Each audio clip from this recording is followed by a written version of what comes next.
Our movie begins with Officer Walter walking through a market in Hawaii. He looks tense, as if his gut is telling him someone is watching. He heads toward a mailbox and drops off an envelope. After he's done, he grabs a jacket from a shop and puts it on quickly to blend in and shake off any tails. But just as he exits the market and is about to cross the road, a car comes out of nowhere at full speed and sends him flying to the end of the street. Once they make sure he's no longer breathing, they drive off and leave him there. Naturally, he passes away instantly. The next day, we find Commander Hall in the swimming pool training his team. The drills are so brutal that the team members start tapping out one by one. Even though there's a significant age gap, he's much older than them, his endurance is on a completely different level. He climbs out after them, basically schooling them, and tells them that in 30 seconds they're restarting the drill from scratch. However, he gets a call from the police station informing him of his father's death, who coincidentally happens to be Officer Walter. From his calm reaction, it's pretty obvious their relationship wasn't exactly the best. When he returns home, he tries to act normal, as if nothing happened, and starts preparing lunch for his wife and 2 kids. When his wife arrives, she's surprised, thinking, wow, Commander Hall is cooking lunch himself? He must be really pleased with us. He tries to bring up various topics, and in the middle of the conversation, he casually mentions that his father died in a car accident, then goes right back to the previous discussion. She realizes he's doing this to hide his distress, knowing he hadn't spoken to his father in years. She asks him, well, did you tell your brother, John, or what? He has a right to know his father passed away. But it's clear that he and his brother are also estranged, as he mentions he tried calling a few times but John didn't pick up. Meanwhile, over in the mainland US, we find his brother John coming home from work on his motorcycle. He works as a police officer. As soon as he approaches the house, he sees his girlfriend Valentina packing all her things into the car because she intends to leave him. He gets incredibly stressed, unable to figure out what disaster he caused this time to make things reach this point. He tries to talk calmly, suggesting that whatever the problem is, they can fix it, but she is furious. Essentially, she spends her life complaining, and his only reaction is to apologize. But changing the actual behaviors that annoy her, that's impossible for him. That's why she decided to leave. When he insists on knowing the reason this time, she asks him, what is today exactly? He starts stuttering because he knows that question implies a special occasion he forgot. She confirms it's her birthday, slaps him, gets in the car, and drives away. At the end of the day, he's sitting there depressed and drinking, hating that things ended this way. Suddenly, his sister-in-law calls to break the news. He's shocked, thinking, wait, my dad was still alive? I thought he died like 5 or 6 years ago, and doesn't Hale have a tongue to tell me himself? She tries to explain that the relationship between the brothers is complicated enough without adding more resentment, and she's calling to ask him to attend the funeral because, after all, he was his father. But of course, he's totally checked out and walks into the bathroom while talking to her, showing zero interest in the details. Suddenly, while he's answering nature's call, 2 men barge into the bathroom. One puts a blade to his throat. John feels like, really? Is there no better place for an action scene? Plus, he's just a cop minding his business. He hasn't done anything to warrant this. However, they are there specifically looking for the package his father mailed him. It contains crucial information regarding the Yakuza, one of the most dangerous gangs in Hawaii. John feels like he's reached his limit. It's too much to hear about his dad's death after 10 years, get dumped by Valentina, and now get dragged into a mess with a dangerous gang.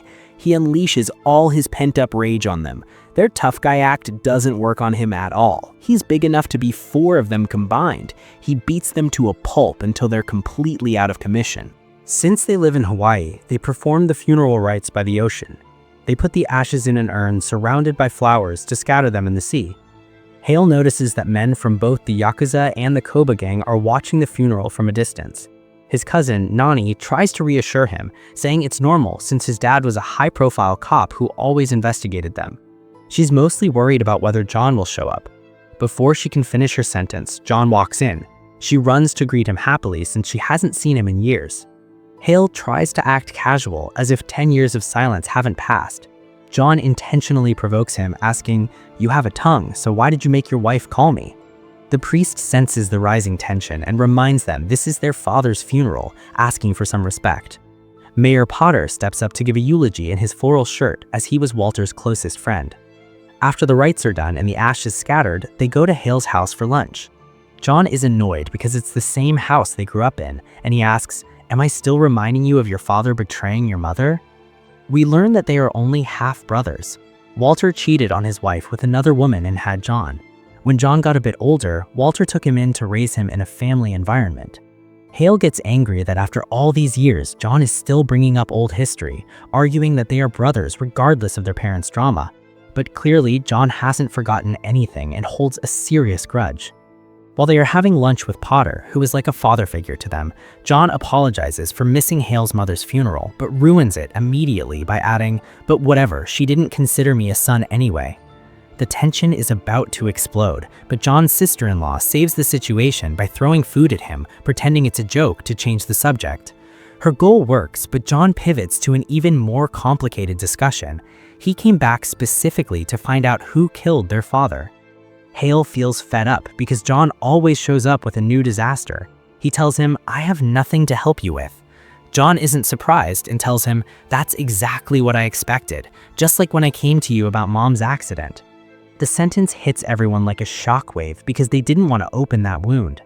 Hale leaves the table to finish the conversation outside.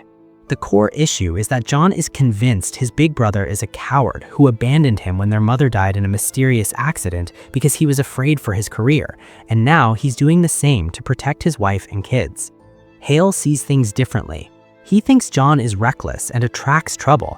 John spent years chasing his mother's death to the point where he almost lost his life to the gang he went up against, and now he's back to chase his father's death after 10 years of no contact. It defies logic. The discussion ends in a fight because John won't stop until he uncovers the truth, with or without Hale. Later that night, John goes to a bar. The bartender gives him a drink on the house because he looks miserable. Then Kai, an old acquaintance from the Koba gang, comes over. He tells John the boss is eager to see him now that he's on the island. John refuses, knowing it will lead to trouble. But he didn't account for the drink being drugged. In seconds, he blacks out. He wakes up tied up, surrounded by the boss and his men. They've restrained him heavily because of his size. The boss warns him against returning to the mainland because there's an old blood feud between them. John had killed many of their men while investigating his mother's death. John explains he did it because they caused his mother's death. An eye for an eye. The boss doesn't like that answer and warns him that if he stays on the island, he won't leave on his legs. He marks John's neck with his fingernails so John remembers the threat every time he looks in a mirror. The next day, Hale goes to speak with Detective Reinhardt, who handled his father's case, finally deciding to follow his brother's lead. The detective explains there isn't a single lead suggesting foul play, and the cameras at the scene were broken. But since the brothers are involved, they're going to dig up the entire street to find a lead. John goes to his dad's apartment to find clues. He finds the place trashed. Suddenly, he hears the door opening and hides. He sees a man rummaging through drawers. When the intruder spots John, he throws a bottle at him and jumps off the balcony, doing parkour across rooftops to escape, laughing tauntingly. John, unbothered by the acrobatics, takes the stairs and just runs him down, catching him by the scruff of his neck. It turns out to be Jackie, Walter's right-hand man and tech guy. He helped Walter with hacking, wiretapping, and surveillance. He reveals Walter's last job was for a company called Loa, which services large restaurants. John finds this suspicious. Hale goes to the accident scene hoping to find a shop with private cameras. Luck is on his side, but the shop owner is uncooperative. Hale slams $300 on the counter as compensation for the damages that are about to happen, making it clear he isn't leaving without the footage. Back at the apartment, John finds a surfboard. He asks Jackie, was the old man into surfing at his age? He investigates it and finds a secret map hidden inside. He confirms his dad was into something deep. He calls Nani at the mayor's office for answers. The map indicates places to be demolished for a new project. But what project? Nani tells him to send the 8-digit code on the map and hangs up on him. Before John can feel insulted, his brother walks in with a gun drawn for safety. He asks, "What are you doing here? Aren't you convinced it was an accident?" Hale hands him a flash drive with the camera footage. It confirms it was a hit, not an accident. Hale gets emotional, realizing his dad died alone and tragically. but John snaps him out of it, reminding him their dad was tough and distant. They head to the DMV to trace the car that hit Walter. They bicker the whole way until they get T-boned by a car. They flip over, and as soon as the car settles, they get hit from the other side. Miraculously, the car is totaled, but they are fine. They both grab guns and a shootout begins. The fight ends when John jumps out and shoots the enemy cars until they explode. Generously, he calls an ambulance for anyone who might have survived. They go to Detective Reinhard, who is furious. The dead attackers were Yakuza. He warns them that this will start a war and put their families at risk. He tells them to stop their mess. But the brothers aren't listening. If the Yakuza attacked twice, there's a big secret being hidden. That night, Nani informs them the map links to a foreign developer named Robichaux. He owns hotels and resorts across Asia and Europe. The map supposedly shows a hotel site, but Hale checks the back and realizes it's actually for a casino, which is illegal in Hawaii. To solve the puzzle, they need to talk to Robichaux. Nani tells them he'll be at a museum fundraiser tomorrow. The catch? Entry is for top donors only, and sneaking in is impossible given their massive size. They decide to try their luck anyway. The next day, John eyes his brother's motorcycle, dreaming of riding it. Hale crushes his dreams. Dad's old bike is in the back if you want to ride. He asks why John quit the force. John explains he shot a drug dealer who was exploiting kids. Hale stays silent, knowing he would have done the same. They visit the proposed casino site and find a large community of locals squatting there. Since it's illegal, investors keep trying to seize the land.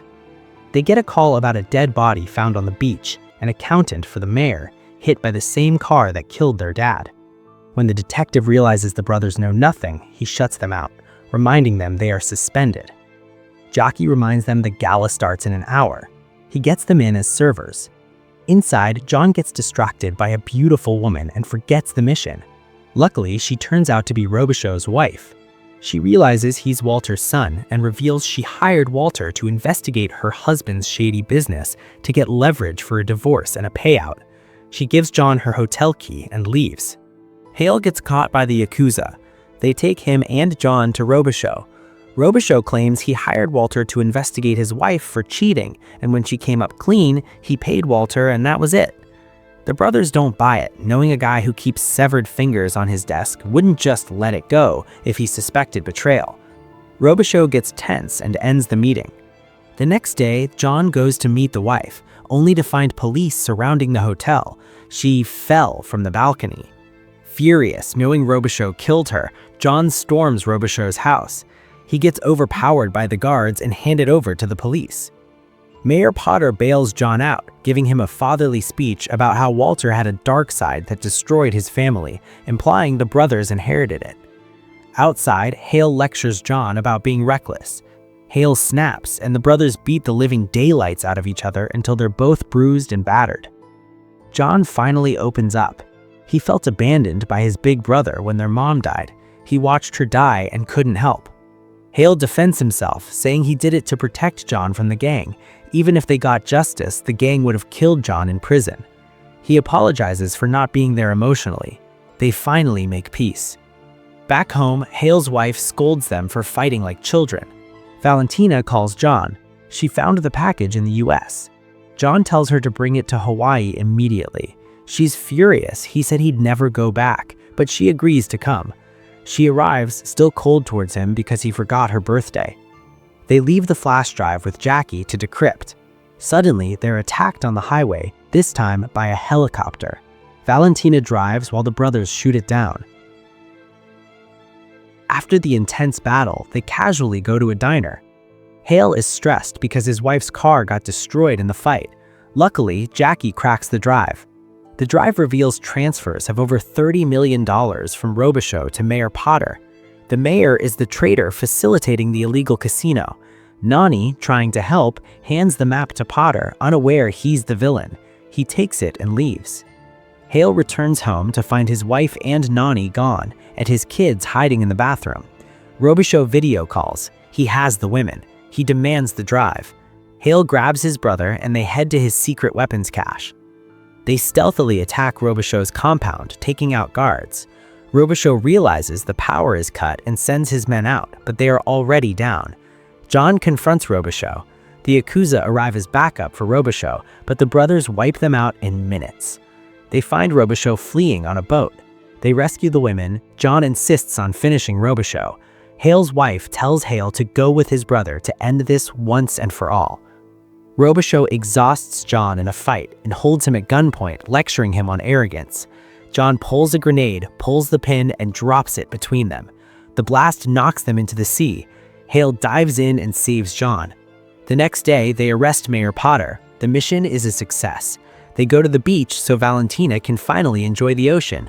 The Koba gang leader apologizes to John for the earlier trouble, explaining he feared Robichaux, and gives John the name of his mother's killer as a peace offering. John hands the paper to Hale, asking his opinion. Hale says, "Whatever you want to do, I'm with you." Hearing this, John lets go of his anger, deciding to live in peace with the girl he loves and his family.